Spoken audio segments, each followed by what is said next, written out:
Hello everyone, and welcome to another game with me. Now, today we're actually going to be playing against a Zerg player.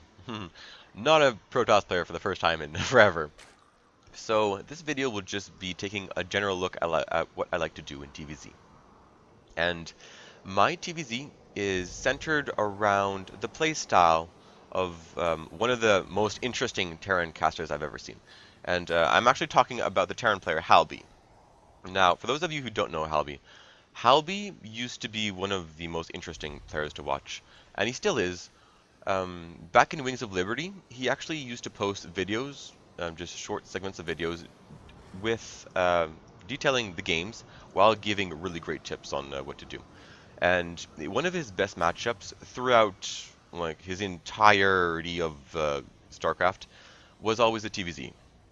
And I've learned a lot from watching him. Now, his style is a non-Hellion style. I mean, he devised his style before Hellions were a thing. And even when they were a thing, he continued his style with pretty good success.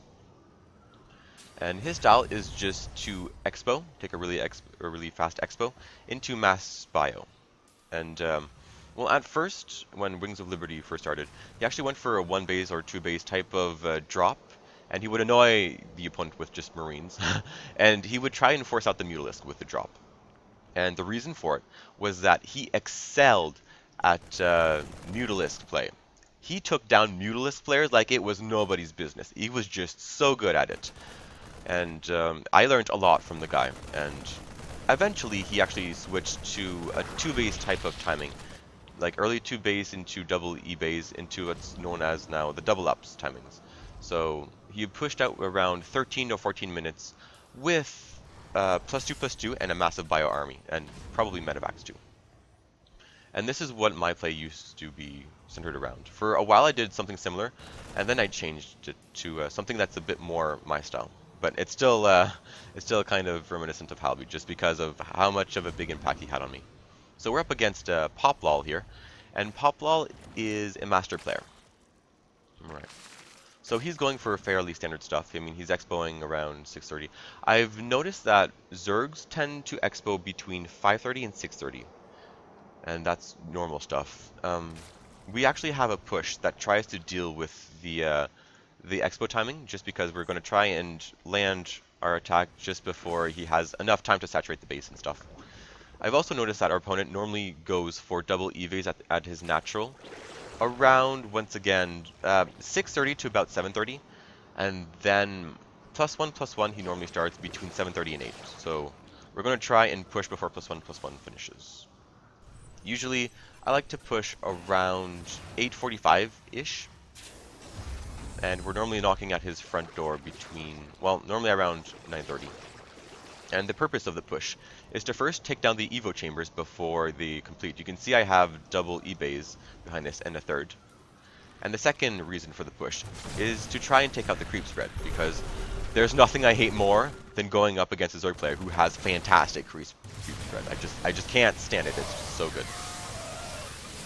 So here we're going to be engaging with mass bio, or mass marines I should say. And the best way of dealing with a heavy number of marines is to go for banelings. And we're actually purposely trying to force out the banelings out of our opponent, because roaches, with this amount of marines, like we pushed out with around 35-ish, doesn't really do that well. And even with Zerglings, it doesn't do that well. Now, you do have to have good good splitting micro with the marines, but you can overcompensate for that if you don't. I'll get into that a bit later. So the real point, because Zerglings and roaches are not really that effective, he has to spend the gas on banelings. And when somebody spends a lot of gas on banelings, they don't really have the gas required to continue with double ups, +1/+1 or +2/+2, or even go for a muted transition. So the entire point is to try and steer clear of tech paths so that we can kind of outproduce him or upgrade him with ours. So +1/+1 is done for us. This is normally the time that we push again. Behind this, if you look at our opponent, he doesn't have any upgrades. I'm not sure if he forgot him or if he was just planning on going for an all-in, but he doesn't have any upgrades producing. So our opponent has no interest in playing the long game.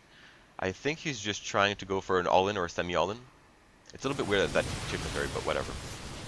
So we're going to push, see what he has. We engage with the Marauders in front and try and force our opponent to use his Banelings on the Marauders.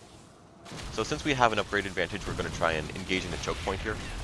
Chokes are really important when you have an upgrade advantage.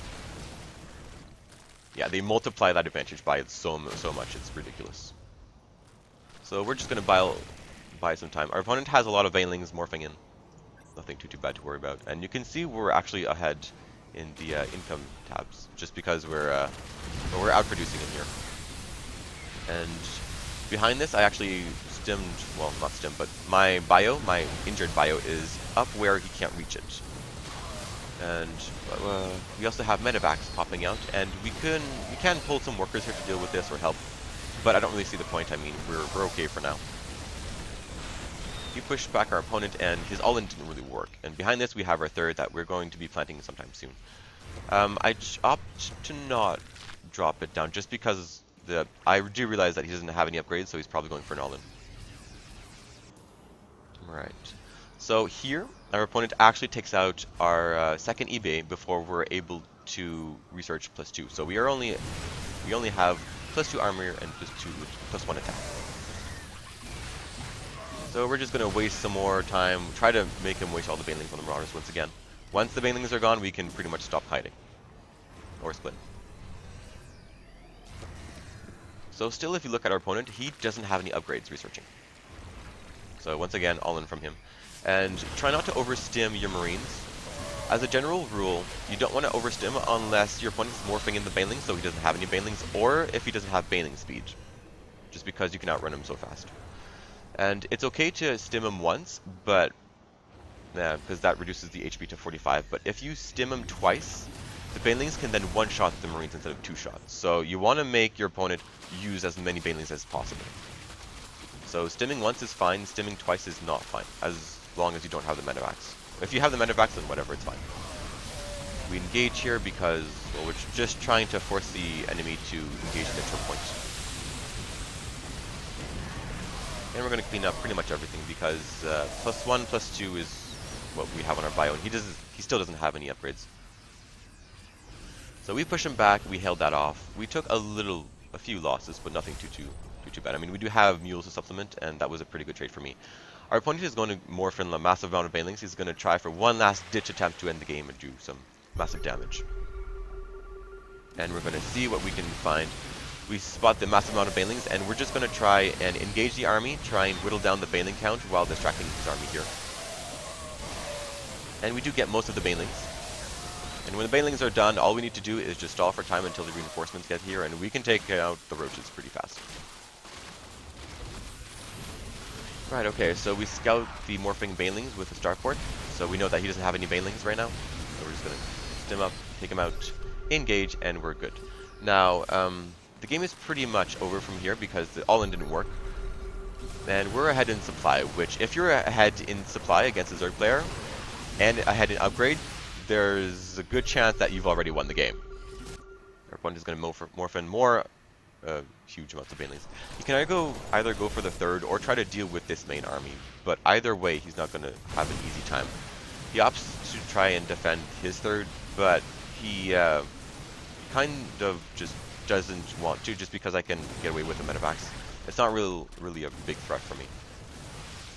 So from here on out, I just try and walk into the main. He's going to try and do what he can, but I do have more bio here to take care of the Banelings. Once the Banelings are gone, the rest is not really a threat, and the game pretty much ends here.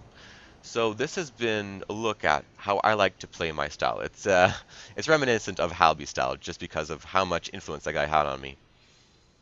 And once again, the point of my style is to, one, try to delay +1/+1 so you can have an upgrade in the advantage.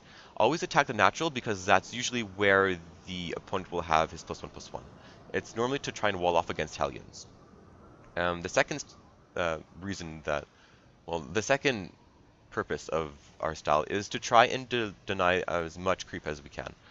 You can see the opponent's creep spread was just here and around here. Because we push at 830, we were able to stop the creep spread around this area. So that limits him. And since we're always pushing, always keeping up pressure, there's a good chance that our opponent's creep spread will never reach our side of the map. So I hope this was pretty informative for you guys. I hope you guys liked it. And I guess I'll see you guys later. So bye-bye for now.